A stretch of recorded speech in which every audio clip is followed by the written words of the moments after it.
Welcome to Teolumen Insights, where we reveal the hidden forces that shape the way you live and show you how to use them to create real transformation and supercharge your health, mindset, and daily life. Here are your hosts, Emma Greenwood and Nathan Sinclaire.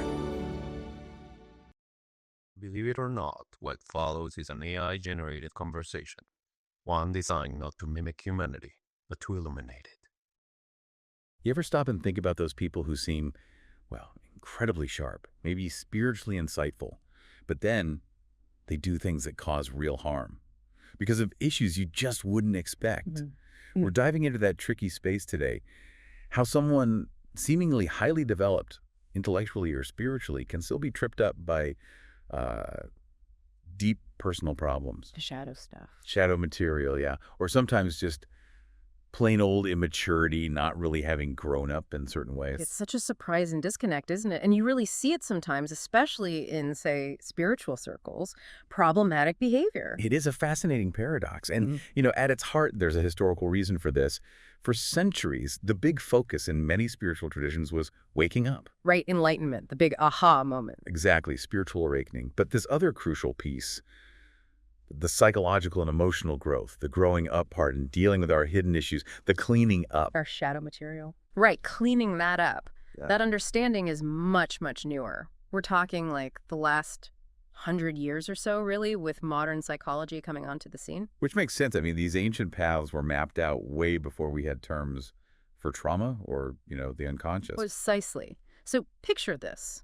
Someone has a really powerful spiritual experience, a profound insight, but they're filtering that, understanding it, through their current level of emotional maturity. Their current operating system, so to speak. Kind of, yeah. And if that development is still, let's say, fairly basic, or if there's a lot of unacknowledged shadow stuff pulling the strings, then the spiritual insights can get twisted. They can, absolutely, leading to distorted beliefs, maybe even harmful actions. And that takes us to those really troubling examples we sometimes hear about. Spiritual leaders abusing power, sexual misconduct, financial exploitation. Yeah. You just think, how could someone that advanced do that? But you're saying it often just boils down to that unaddressed personal baggage. That's often the core of it, yes. The shadow material just running wild because it hasn't been looked at or dealt with. What's really interesting, though, is how this played out historically, especially in the West. Think back to the late 60s, early 70s. Okay. Meditation suddenly became huge, right? Yeah. Thanks in large part to people like the Beatles and transcendental meditation. Right. TM was everywhere for a while. It was. And this sparked this huge wave of Eastern spiritual teachers coming over to the West. It must have felt like this explosion of new spiritual possibility. Oh, absolutely. A whole new world opening up. And look, many of these teachers brought incredible wisdom, had a hugely positive impact, but the situation? It was also quite vulnerable. How so? Well, back in their home countries, say Japan, with Zen traditions, there were often much stricter ethical codes, more oversight within the monasteries, Okay, so built-in checks and balances. Exactly. A Zen master in Japan couldn't typically get away with the kind of abuses we sometimes saw later in the West. There would have been consequences within their own established system. But when they came west, those established constraints often just weren't there. It was a wide open, kind of unregulated spiritual marketplace. And sadly, we saw quite a few instances, particularly with male teachers, where harmful behaviors popped up. Sexual abuse became a really significant issue. Wow. That must have been a really painful time for those early Western spiritual seekers, a real reckoning. It absolutely was. And that generation, the boomers who went through it, they really had to step back and question how spiritual authority worked. Rethink the whole guru model. Pretty much. It led to a major reevaluation, a shift towards more distributed leadership models, a conscious effort to dismantle those top-down hierarchies that had proven so vulnerable to abuse. So pushing back against that potential for unchecked power. Makes sense. It does. But here's a crucial point to grasp. While getting rid of unhealthy dominator-style hierarchies is vital, throwing out all hierarchies can backfire. How do you mean? Well, there are also what we call growth hierarchies, natural stages of development. Think about learning anything you progress through stages. These are essential for growth spiritually, psychologically, in any area. Okay, so like levels of skill or understanding. Exactly. And if you just flatten everything, say, no hierarchies allowed, you can accidentally get in the way of that natural learning and maturation process. Right, you still need guidance, some structure for development. Absolutely. And that lack of the growing up part, that psychological maturity, it can manifest in really stark ways. You might see someone who's had a spiritual glimpse, maybe quite a profound one, but their ego, their sense of self, is still quite immature. They can actually start believing they are fully enlightened, sometimes with really extreme results. Like what? Well, there have been cases, sadly, where individuals stuck in a very egocentric stage genuinely believe they are Jesus Christ or some other major figure, and they end up needing institutional care. Wow, that's intense. A really powerful example of waking up without growing up leading to delusion. It's a sobering illustration, yes. And it wasn't just about individual psychology either. Cultural factors played a role too. How so? Many Eastern traditions developed historically within cultures that were, let's say, more ethnocentric, focused on their own group's worldview as the primary one. Okay. So when teachers from those backgrounds came west and started leading groups of people from much more diverse, pluralistic backgrounds, Mismatches could occur. yes, Yeah. sometimes it fostered kind of cult-like dynamics. The guru becomes the only source of truth. The group's path is the only valid one. Everyone else is wrong or unenlightened. Creates a very insular, potentially harmful bubble for followers. Precisely. And look, things have evolved. Ethical guidelines, codes of conduct, they've definitely developed in response to these problems. But the deeper work, the task of really weaving an understanding of psychological development and shadow work right into the fabric of spiritual practice, that's still very much an ongoing process. It's almost like these incredibly profound spiritual maps were drawn before we had the detailed psychological charts, That's a really good way to put it, a key insight. And it gets even more complicated because of a belief embedded in some traditions, the idea that enlightenment equals perfection. If you've made it, spiritually speaking, you're beyond flaws. Exactly. And if you believe that reaching a certain state means you're incapable of doing wrong, well, it actively discourages that critical self-reflection. It shuts down the often uncomfortable work of looking at your own shadow stuff. Because why would perfect you need to look at flaws? Precisely. It creates a blind spot. To really get this, it helps to look at how, even within Eastern traditions, the understanding evolved. Yeah. Early traditions often aimed for pure awareness. Nirvana as like a cessation, a state where the mind is totally still, no thoughts, no perceptions, almost like deep, dreamless sleep, but you're aware of the awareness itself. So the goal was escape. Escape from the messy world of suffering, samsara. Pretty much, yeah. Samsara was seen as the problem. Nirvana was the solution. A separate, transcendent state, pure being, away from all this stuff. Right. And within that view, because the aim was to get out of the manifest world, teachers didn't necessarily need a super deep understanding of the world. Psychology, developmental stages, not really relevant to achieving cessation. Their expertise was in pointing the way out. Exactly. We even saw those really dramatic examples like the monks who self-immolated. They could apparently enter the state of cessation and feel no pain as their bodies burned. Nirvana was incredibly real and powerful for them. That's hard to even imagine. A striking image. It is. But then later, particularly with Mahayana Buddhism and figures like Nagarjuna, a different understanding emerged. Non-duality. Okay, what changed? The core idea shifted. Nirvana and samsara weren't seen as two separate things anymore. Emptiness, that ultimate reality, nirvana isn't different from form, the world we experience. And form isn't different from emptiness. Two sides of the same coin. Exactly. They're inseparable. So the goal wasn't escaping the world anymore. It was discovering the unity within the world, finding the sacred right here in everyday life. Okay, so that changes everything. If the sacred is here, you need to understand here.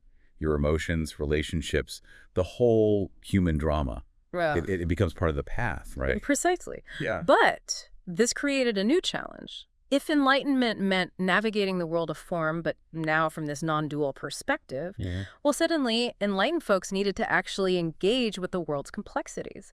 But many teachers hadn't been trained for that.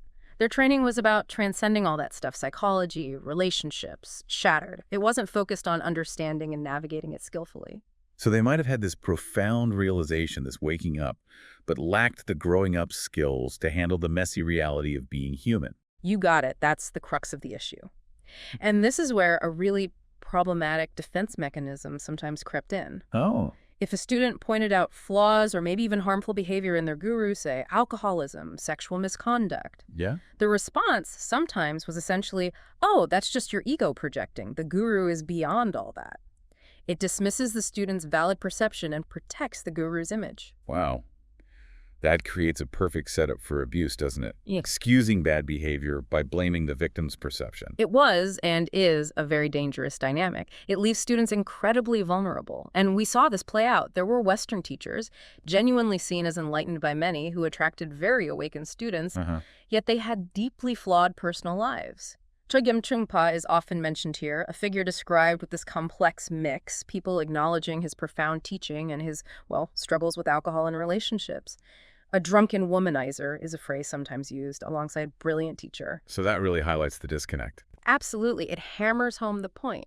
Waking up, that spiritual insight, doesn't automatically give you skills in growing up emotionally, or cleaning up your shadow, or showing up responsibly for others, or opening up with vulnerability. These are all different lines of development. Exactly. They're distinct dimensions, and each needs attention. It's like having incredibly advanced software, super insightful, but it's running on an old, buggy, or even damaged operating system. That's a great analogy. The potential's huge, but the whole system isn't integrated so it glitches or crashes. Precisely. And that's why integrating these different growth hierarchies, spiritual, psychological, emotional, interpersonal, is so critical. When one leaps way ahead of the others, it creates instability, an imbalance, and that's where harm can happen to yourself and others. So where does that leave us now? Are there movements or approaches trying to actually do this integration? Bridge that gap? Yes, definitely. We're seeing the rise of what's often termed integral spirituality, approaches that consciously try to weave these different strands together. Think of people like Father Thomas Keating, for example, who was so key in the centering prayer movement within Christianity.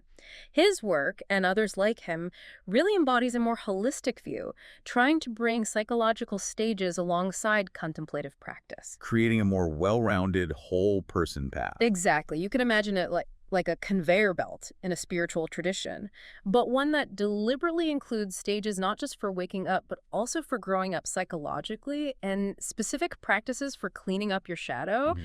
It guides people toward maturing across the board rather than potentially getting stuck at, say, an earlier magical thinking stage or a very mythic us versus them kind of worldview, even if they've had spiritual experiences. So a more intentional, guided process for overall human flourishing. That's the goal. And, this connects back to earlier attempts to map all this. In my own early work, what some call Wilber 1, I laid out the spectrum of consciousness. Right, mapping levels of awareness. Yeah, from the everyday ego all the way to ultimate unity consciousness. It was a useful map of the territory of experience. But maybe not the full developmental journey. It needed refinement, particularly around the developmental stages themselves. There was this tendency early on sometimes to mix up pre-rational states with trans-rational states. Pre-trans fallacy, right? Exactly, the pre-trans fallacy. Mistaking something that comes before rational thought, like an infant's undifferentiated awareness, with something that comes after or beyond rational thought, like genuine mystical union or non-dual awareness. So thinking that a baby's state, or maybe some romanticized primitive state, is actually enlightenment we need to get back to. Precisely, when really those pre-rational states are just earlier phases we grow out of. They're not enlightened states we've lost. Yeah. That idea of the Garden of Eden, for instance, often seen as this lost state of perfect oneness. It's more accurately understood psychologically as a pre-personal state. Before a solid sense of individual self forms, it's not transpersonal, it's pre-personal. Okay, that's a huge distinction. So we didn't fall from enlightenment. We're actually hopefully growing up towards it from more basic beginnings. You've got it. That realization was key. It led to revising the models in later work. Books like The Atman Project or Up from Eden, offering a much clearer picture of those early stages and correcting that pre-trans confusion. Sounds like a really crucial refinement for understanding our path. It was vital for a more accurate and, frankly, more helpful map. Now, interestingly, even within the integral world itself, the community exploring these ideas, there have been some bumps in the road. Oh, how so? What you sometimes observe, maybe, I don't know, 10, 15% of individuals perhaps, who have very high cognitive development. They can grasp the integral theory intellectually maybe better than anyone. It's complex stuff. You get the map. They get the map brilliantly. But their development in other areas, self-awareness, emotional intelligence, ethics, compassion, hasn't necessarily kept pace with that cognitive leap. So smart, but maybe not wise or mature in other ways. Exactly. And this can sometimes come across as, well, a kind of intellectual arrogance, feeling like they're the vanguard of evolution, looking down on people at lower stages. They might lack that genuine humility, that recognition that everyone is still growing, including them, across many different lines.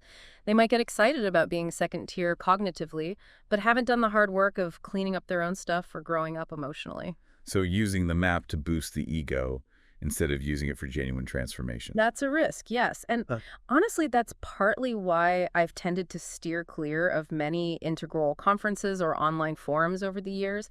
You sometimes encounter this segment that's very quick to tell everyone else how evolved they are and how others should be. It lacks that basic humility. It's that paradox again, intellectual understanding without the embodiment, without the wisdom of lived integration. Exactly, because someone who is truly integrating these different dimensions, who's genuinely on an integral path, they tend to lead with humility, with gratitude for the journey, forgiveness for themselves and others. There's a recognition of the vastness, how much more growth is always possible. Right. The whole point of an integral view shouldn't be to make you feel superior or like you've arrived. It should inspire awe at the potential, really. So wrapping this all up then, the big takeaway for everyone listening seems to be that real healthy development, whether personal or for spiritual path, it really needs this integration. Waking up, growing up, cleaning up, they have to go together. And historically, they've often been separated, which caused significant problems. But now there's this growing understanding, this move towards bringing them together for a more whole path. That sums it up perfectly. And it really does invite us all to think about this in our own lives, doesn't it? On our own journey, and also how we see others, especially maybe leaders or teachers. Definitely makes you pause and reflect. And it leaves you wondering, what if we really embrace this interconnectedness of waking up, growing up, cleaning up? How might that actually transform not just us as individuals, but our communities, our organizations, maybe even our whole culture? That's the big question, isn't it? A really profound one to sit with. Indeed. And if you found this dive insightful, please do remember to like and subscribe for more explorations like this one.